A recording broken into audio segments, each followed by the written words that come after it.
finally got my carrot back. Damn it!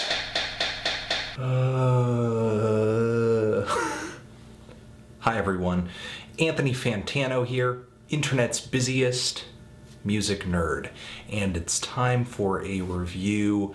Kindness. World, you need a change of mind. Kindness is the musical project of singer-songwriter, multi-instrumentalist, producer Adam Bainbridge. He hails from England, and this album has actually been co-produced with Philippe Zadar, who has also been behind the scenes with other indie pop favorites from Cut Copy and Phoenix, and there's no reason right now not to believe that Kindness could not sort of get that same sort of stature. This project has had some attention on it ever since it released a debut single in 2009, a cover of the song Swingin' Party by The Replacements. Now, if you put this record on, you're going to run into a hodgepodge of sounds from the 70s and the 80s that we used to make fun of in the 90s and 2000s, or the aughts. But now it's a new decade. We're past 2010, we're getting deeper into 2012, and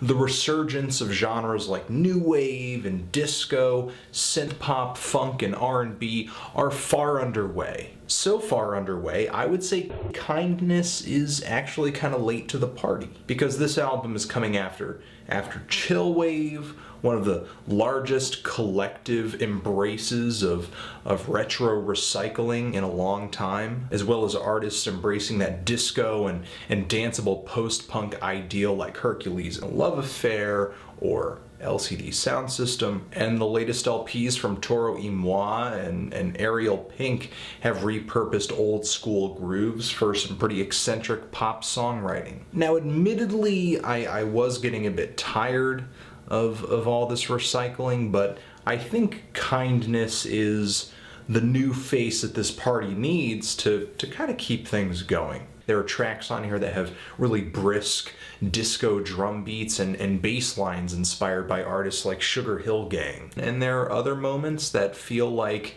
that 80s take on contemporary R&B from artists like Prince or Janet Jackson. Plus, the songwriting and the vocal delivery on this thing can have a very sort of naive and vulnerable quality to them. And for me, there's no reason to believe that Bainbridge isn't conscious of the corniness he's dealing in. Which is why I think he puts so much effort into trying to make some of these tracks, some of them, sound sort of unconventional, progressive, really working with some linear song structures. The opener on this thing morphs almost psychedelically for 6 minutes from one idea to the next. An icy synthscape with a drum machine beat at the intro with some pretty fiery guitar solos over it, to a really beautiful horn interlude with piano. There are some lyrical breaks in the middle of that saying, "Let the music become a part of you," or "When we dance, we're all the same." And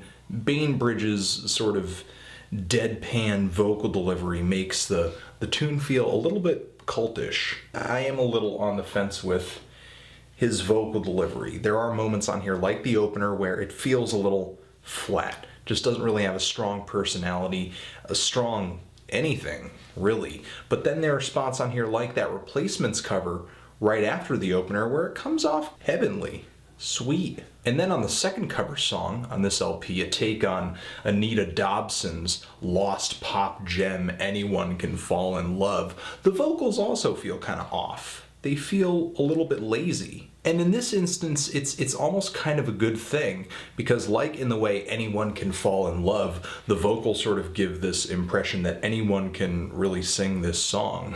Plus, the song is just wrapped in these really beautifully arranged flourishes of horns and synths, sort of adding these nice, subtle little harmonies against the chords as the song progresses. The next two tracks on here boggle my mind a bit, though. The track G Up is definitely the most uneventful track on the album. Some smooth, ambient synthesizer chords matched up with some very slowly played funk guitar chords.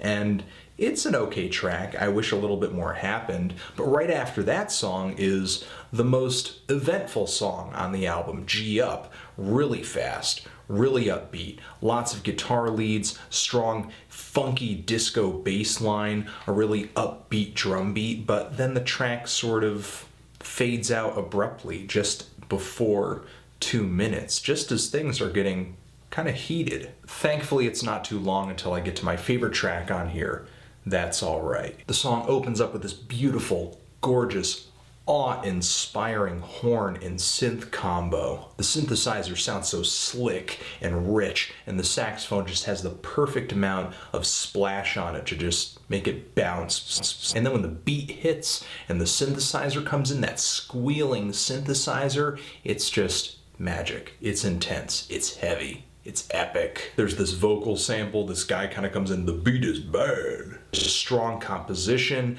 hard groove, fat, husky, synthetically manipulated bass line. It just sounds so large and in charge. I'd love to hear more of that from Kindness in the future, taking this very kind of simple meat and potato genres, really building them up into this epic, ambitious thing. Kindness plays this style off really well, even if he is at times kind of going through the motions, following the blueprint, like on tracks such as Cyan or even the last song on here. He still manages to present something that's really enjoyable. Tight grooves, catchy hooks. It's kind of a mixed bag of style and quality. Still, I'm kind of feeling a decent to strong 7 on this thing.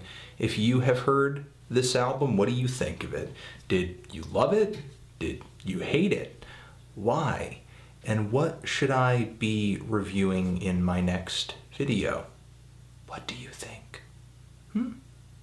Kindness, world, you need a change of mind forever.